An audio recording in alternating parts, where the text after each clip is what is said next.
One of the most exciting things at tea time is having something fun to eat along with your tea. Let's make some savory pinwheels today. These are made by layering a filling on top of ready-to-use puff pastry. So I'm going to show you first how to make the filling for this savory pinwheel. In a saucepan, I'm going to toast some spices and then we're going to grind them up. In a warm saucepan, I toasted about 1.5 tablespoons of coriander seeds whole, 1 tablespoon of black peppercorns, and 1.5 tablespoons of fennel seeds. Now these are going to be ground in a little spice mill.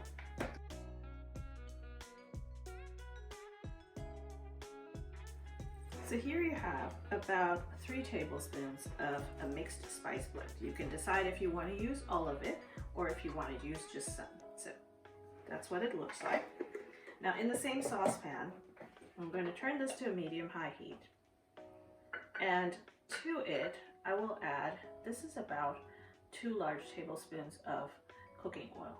So I'm going to add a little bit of it and I'll see if I need more. So right now in here, I've added about 1 tablespoon of cooking oil.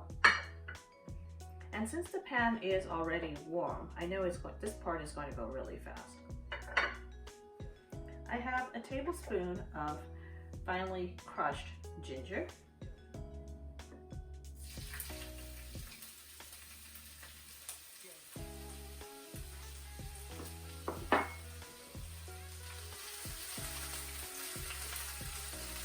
Move that around so the oil takes on the flavors from ginger. Now in here I have about 1 tablespoon of poppy seeds, and poppy seeds will cook really fast, so I don't want them to burn. And I'm going to take this off the stove, the heat, for a minute and kind of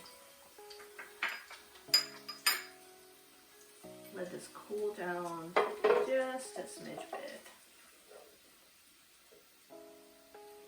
And add the poppy seeds, and you'll see them kind of pop right away.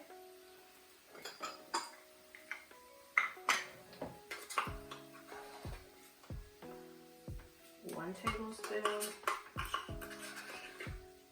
2 tablespoons of the spice mix. I'm going to let it cook for a second.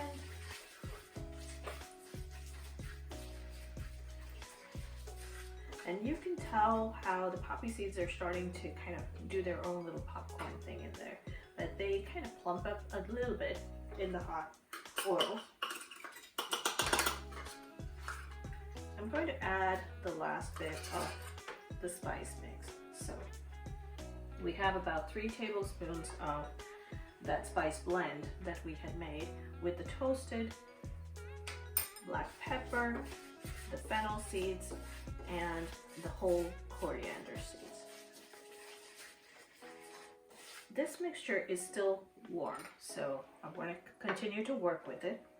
I'm going to add 1/2 teaspoon of turmeric and then stir this around a little bit.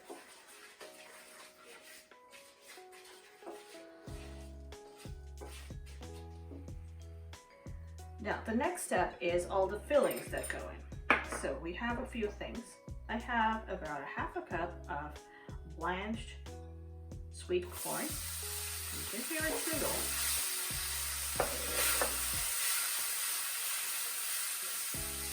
Move that around and cook it. So let it take the flavor. I have some finely chopped golden raisins, and this is about 1/4 cup.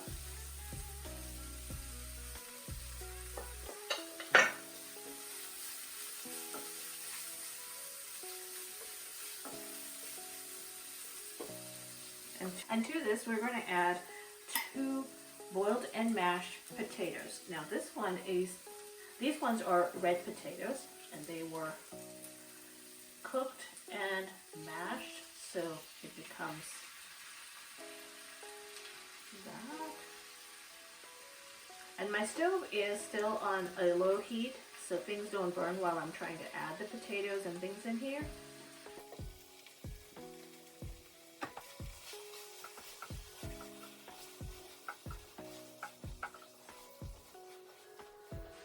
It's a very, very flavorful filling. I'm going to add the juice of half a lemon,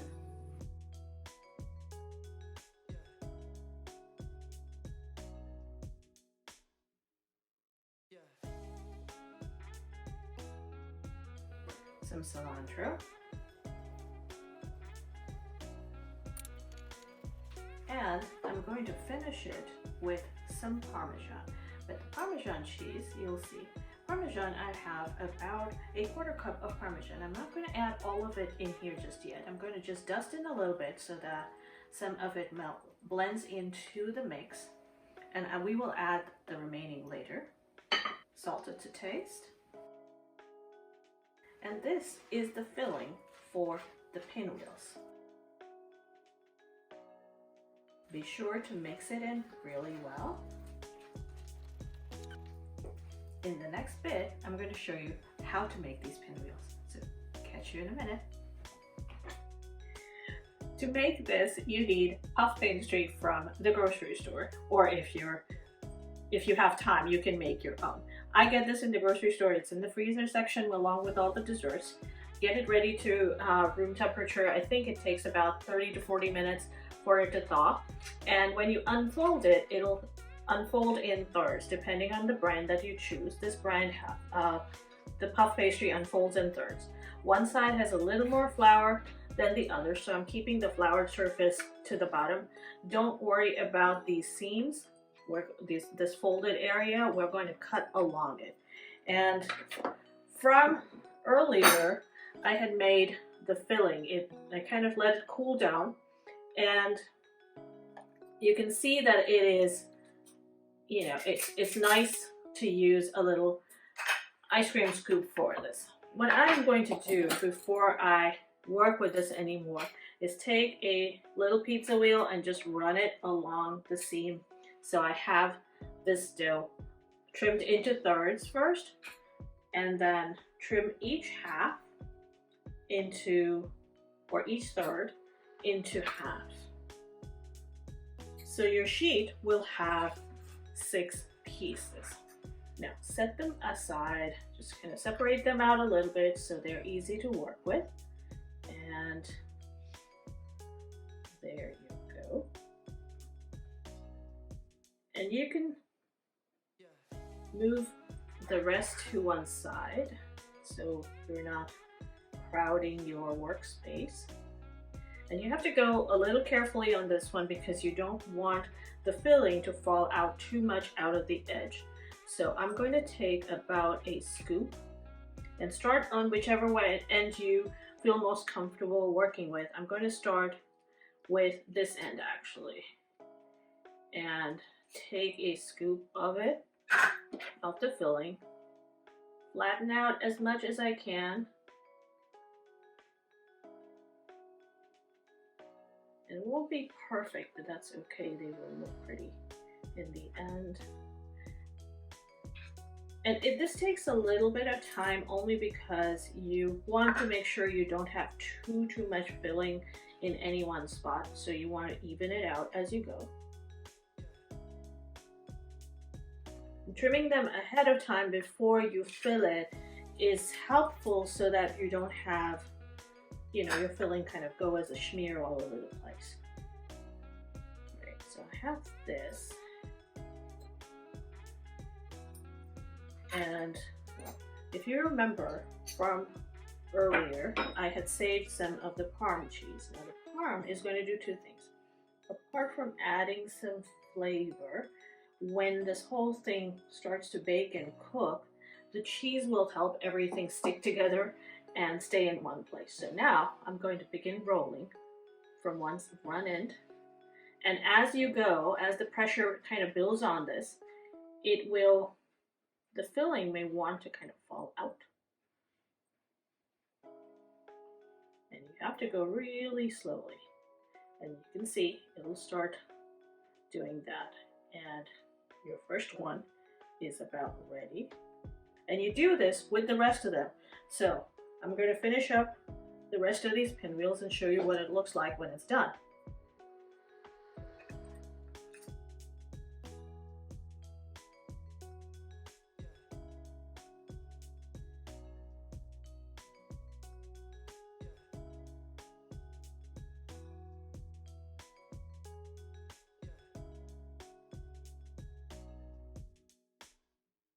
So these are 6 of the pinwheels, and they are quite full, and given that they are sitting like this, I'm afraid that they are going to open up while they're baking. So just kind of hoping that they don't do it, I'm going to take a toothpick, and be sure to take the toothpick out after you've finished baking them. It's just going to stick that in at an angle.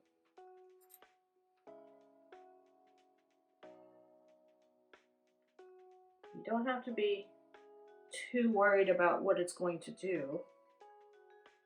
Just stick it in, ensure that it closes, or at least doesn't unfurl too much.